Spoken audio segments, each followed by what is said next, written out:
Hello everyone, I hope you have had a good day today, and I welcome everybody to Home of Politics. I thank you so much for your support, and I am looking forward to grow with you in this channel.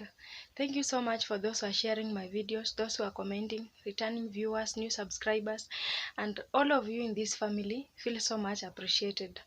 Thank you. My good people, of late we have been hearing the narrative of Mambo ni Matatu from our President William Samoei Ruto.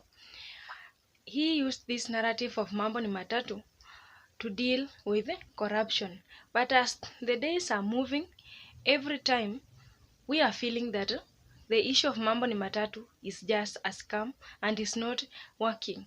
This is because some of the officials in the government themselves just confirmed to us that even if the president is in the front line naming the issue of Mambo ni Matatu in fighting the corruption issues, we have some of the powerful CSs and ministers in the government who are doing corruption openly in the open daylight. At the same time, they defend themselves basing on the regions where they come from, tribe, and the status that somebody is holding in that office. And we don't know how the government is working to deal with everybody in eliminating corruption, regardless of whether you are a government official or you are just a normal citizen. How will it work? With what the president is saying on matters touching on corruption. Because the president cannot be saying Mambo ni Matatu on issues touching on corruption, and ministers in government are speaking a different language. Worst of all, speaking a different language to the constitutional offices, commissions charged with the responsibility of dealing with matters corruption, Honorable Speaker. Honorable Speaker, I know many a times we are tempted to speak for ministers, especially if they come from our background, Honorable Speaker.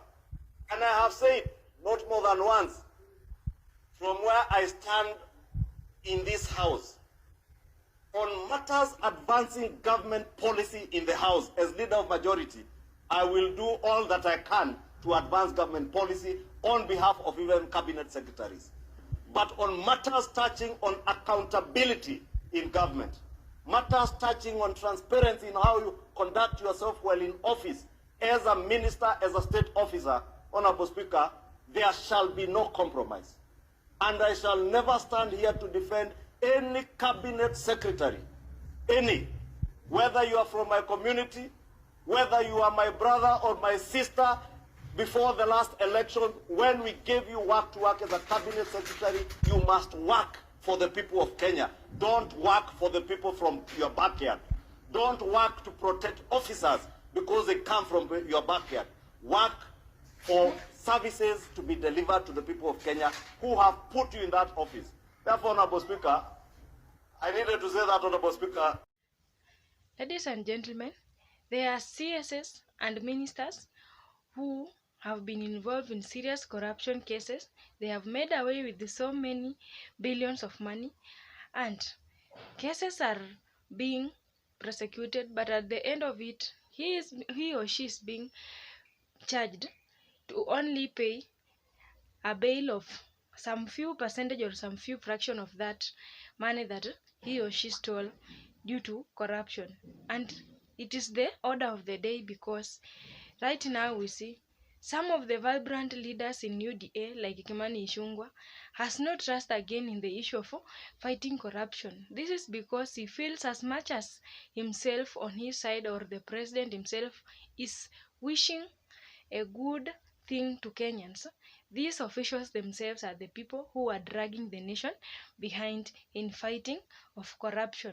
And when we talk about the covering up for one another because of religion or place, region, and tribe, it is showing that some of the leaders in government are teaming up, whereby whenever a leader from a certain part of Kenya, for example maybe Western or Mount Kenya region or even Nyanza, have been found with corruption cases and is being investigated, some of the leaders from the same region where the culprit have been found comes and defend that leader just because they feel it is a political issue. And this is becoming very difficult for the government to fight corruption, because the same legislators who are fighting corruption are the same people who are doing corruption, and at the same time are the people who are making the laws. So it becomes very difficult for us to trust the process of Mambo ni Matatu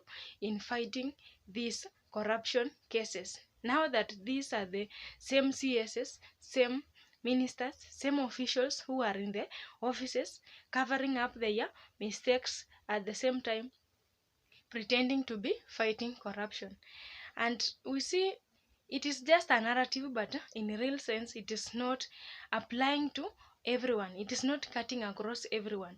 In one way or another, we see some of these people who are targeted so much with the narrative of Mambo ni Matatu. We see it is the powerful businessmen and women who are rich and investing in Kenya. For example, the case of Jaswant Rai, who was caught in that issue of sugar scandal, whereby right now his businesses have been shut down, and we have been hearing that he is planning to relocate out of Kenya to another unknown country. And there is no any of the Kenyan leader or that person who is in government have been faced with the same result as effective as that one of Jaswant Rai. And this shows that it is sparing some of the government officials who are being found in the mess. Ladies and gentlemen, do you see the issue of Mambo ni Matatu operating in the same manner without having biasness, whether this leader who is in question is in the government, whether he is a businessman, whether he is in opposition? Do you see this narrative applying in an equal manner? Ladies and gentlemen, according to how this Kimani Ichung'wah just spoke in parliament, we see that despite the government wishing to fight corruption so much, it is the same government again which is propagating the issue of corruption in Kenya. What do you think about the issue of Mambo ni Matatu in fighting corruption? Is it going to work for everybody, or some few mentioned people who are not in government are the people who are suffering? Thank you so much for watching this video. Have a good day.